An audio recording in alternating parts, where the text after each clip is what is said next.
세계 여성의 날, 차별과 혐오를 넘어 다시 만날 대한민국을 기대합니다.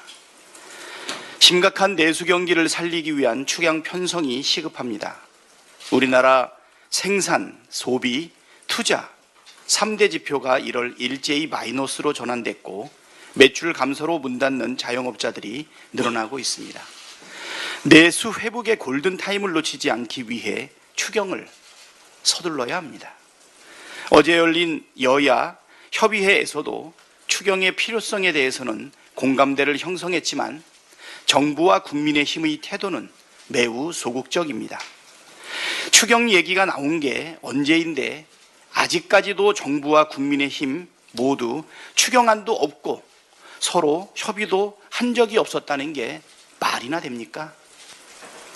추경 편성에 가장 큰 책임이 있는 최상목 기재부 장관은 대통령 노름이나 하고 있고 국민의힘은 벌써부터 야당 연습을 하고 있는 것 같습니다. 정치가 국민의 어려움을 적극적으로 해결하려고 해야지 외면하는 것은 스스로 존재 이유를 저버리는 것입니다. 다음 주 월요일까지 구체적인 추경안을 들고 오기를 바랍니다. 국민의힘 관계자들의 온갖 범죄 의혹들이 수면 위로 떠오르고 있습니다.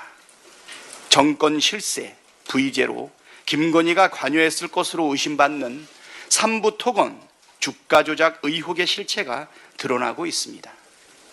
이복현 금융감독원장은 일부 이회 관계자들이 100억대 시세 차익을 실현했다는 사실을 더 이상 부인하지 못하고 사실상 인정했습니다.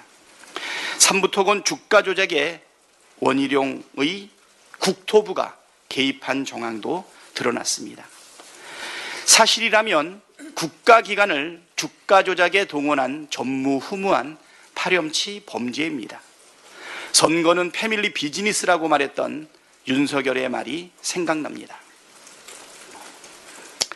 원조 윤핵관 장제원 의원은 성폭력 혐의로 수사를 받고 있습니다. 그렇게 가버리면 내 마음은 어떡하느냐? 탈당을 했다고 해서 의혹이 사라지지 않습니다. 또 다른 윤핵관 이철규 의원은 아들이 마약 사건에 연루된 사실이 뒤늦게 드러났고 외압이 있었던 것 아니냐는 의혹도 나왔습니다. 바이든 날리면 김은혜 국민의힘 의원은 공천 비리 의혹이 불거졌습니다. 2022년 지방선거 국민의힘 성남시 의회 비례대표 후보 선출 당시 특정 인사를 공천하기 위한 부정공천을 자행했다는 것입니다. 부정공천으로 당선된 박광수는 시의회 의장 선거에서 동료 의원들에게 금품을 제공한 혐의로 징역 10개월, 집행유예 2년을 받아 의원직을 박탈당했습니다. 그런데 김은혜 의원은 언론사의 확인 취재에 답을 회피하고 있다고 합니다. 윤석열과 일란성 쌍둥이라는 비판을 받았던 유희림 방송통신심의위원회 위원장은 이른바 민원사주 의혹과 관련해 거짓 진술을 한 직원의 양심 고백이 나오자 갑자기 자취를 감췄습니다. 대선 주자로 분류되는 홍준표 대구시장과 오세훈 서울시장은 명태균과 관련한 새로운 의혹들이 계속 제기되고 있습니다. 윗물도 썩고 아랫물도 썩고 주변 물도 죄다 썩고 있습니다.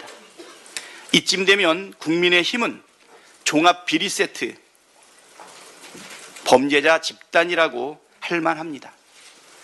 국민의힘이 내란 특검과 명태균 특검을 반대하는 이유는 뻔하지 않습니까? 검찰의 비호를 받는 범죄자 집단이기 때문에 특검을 반대하는 겁니다. 그러나 아무리 수사를 방해해도 죄를 지은 자는 처벌받게 될 것입니다. 민주당은 특검으로 공정과 상식과 정의를 바로 세우겠습니다. 서울고검 영장심의위원회가 김성은 경호처 차장에 대한 구속영장 청구가 적정하다는 결론을 내렸습니다.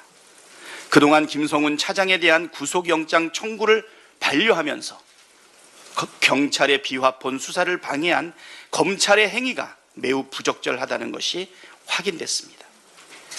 김성훈 차장을 구속하고 내란의 블랙박스인 비화폰 서버 압수수색까지 진행할 수 있도록 검찰은 적극 협조하길 바랍니다.